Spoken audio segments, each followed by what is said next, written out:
हर्क साम्पाङलाई जातिवादी अनि श्रम संस्कृति पार्टी राई लिम्बूको पार्टी हो। हर्क साम्पाङ राई लिम्बूको नेता हुनसक्छ तर राज्यको नेता हुन सक्दैन भन्ने साथीहरू ध्यान दिएर सुन्नुहोस् है। 21 सेन्चुरीमा आएर हामीले तपाईँहरूबाट यही कुराको अपेक्षा गरेका थियौँ।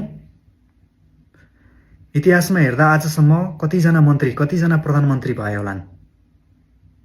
कुनै पनि राई लिम्बूले आजसम्म फलानो जातको नेता फलानो जातको पार्टी भनेको थियो? थिएन नि। आजसम्म चुपचाप भोट दिएर समर्थन जनाइआएको हो नि। तपाईहरुलाई बारम्बार हर्क साम्पाङले चाहिँ आउनुस् जोडिनुहोस् भनेर उहाँले बोलाइरहनु भएको छ। रै पनि तपाईहरु जोडिन चाहनुहुन्न, तपाईहरु आउन चाहनुहुन्न भने तपाईहरु जातिवादी हुनुभयो कि हर्क साम्पाङ जातिवादी? पुरानो पार्टीहरु एमाले कांग्रेस माओवादीमा के राई लिम्बूहरु छैनन्? त्यहाँ छन् नि, तर यस्तो कुरा कहिले पनि उठेन।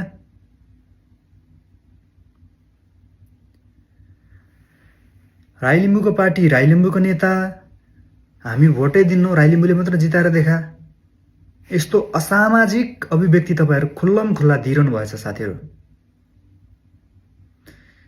तपाईहरु भन्नुस् तपाईहरुलाई यो समाज पचाउन गाह्रो भएको हो कि यो समाजलाई तपाईहरु पचाउन गाह्रो भएको हो?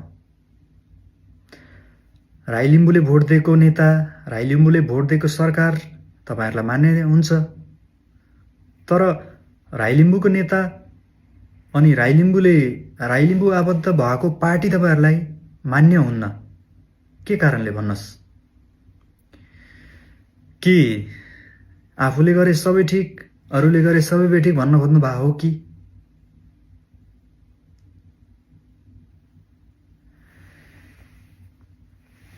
राम्रो व्यक्तिले जित्यो भने कसले जित्छ?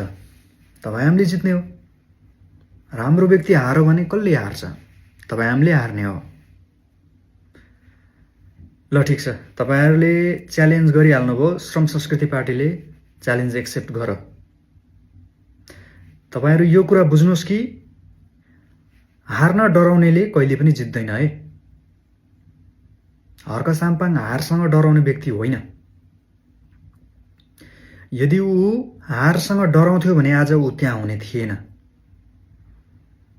हिजोको दिनमा समाजमा एक्लै आफ्नो विचारहरू बाँड्दै हिँडेको व्यक्ति हो। आज उसको विचारहरू यसरी पार्टीको रूपमा विकसित हुने नै थिएन।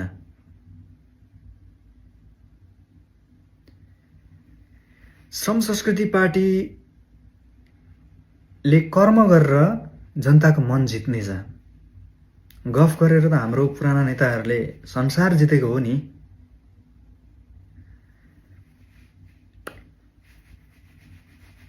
तपाई आज जतिसुकै बहिष्कारको तिरस्कारको बाटो जानुहोस्, हामी त्यसको बदला कर्म गरेर लिनेछौं साथीहरु। तपाईहरु जतिसुकै नदेखे चाहिँ गर्नुहोस्, तपाईहरु एक दिन अवश्य खोज्दै आउनुहुनेछ। तपाईलाई पसिनाको सुगन्धले हामी तान्नेछौं।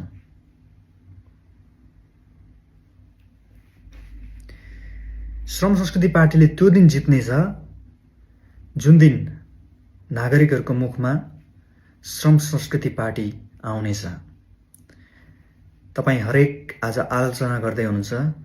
तपाई घरमा जाँदा तपाईको आमा बुबा भन्नुहुन्छ यस पटकको भोट चाहिँ मेरो श्रम संस्कृति पार्टीले नै हुनेछ। हो, त्यो दिन जित्नेछ श्रम संस्कृति पार्टीले। यो एउटा अभियान हो। ठीक छ, हार्ला तर एक दिन अवश्य जित्नेछ।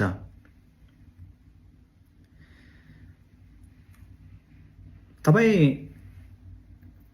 कट्टर आलोचकहरू हुनुहुन्छ जो तपाई लुकेर चाहिँ आलोचना गरिरहनु भएको छ। तपाईलाई पनि कहीँ न कतै हर्क साम्पाङको कुनै कुराले छोएको छ। तपाई हरेक पल चाहिँ उसको अबको नेक्स्ट के हुन्छ त स्ट्याटस, अब नेक्स्ट उसको के छ त कदम, तपाईहरु कुरेर बस्नुहुन्छ।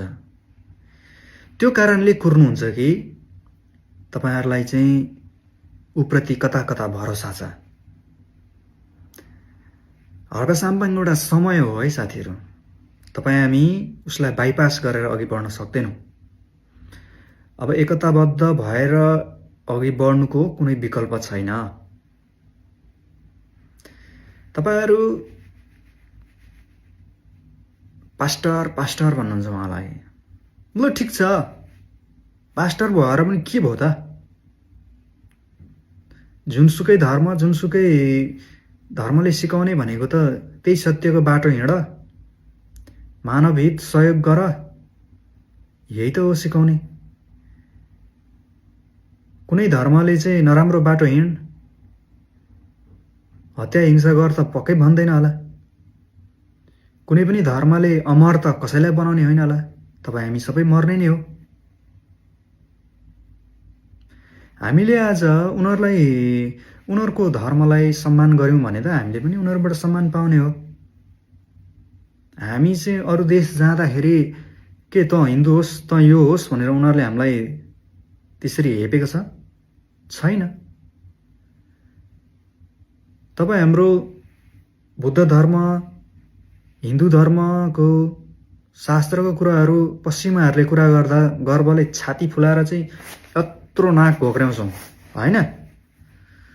तर उनीहरूले चाहिँ आफ्नो धर्मको प्रचार प्रसार गर्दा यति धेरै समस्या किन हामीलाई? तपाईँ हामीले माया फैलाउने हो साथी हो। माया बाँड्यौँ भने मायै पाउँछौँ हामीले। घृणा बाँडेर माया कदापि मिल्दैन है साथीहरू। हामीलाई दुःखको दिनमा साथ दिने भनेको एउटै धर्म हो, त्यो मानवताको धर्म।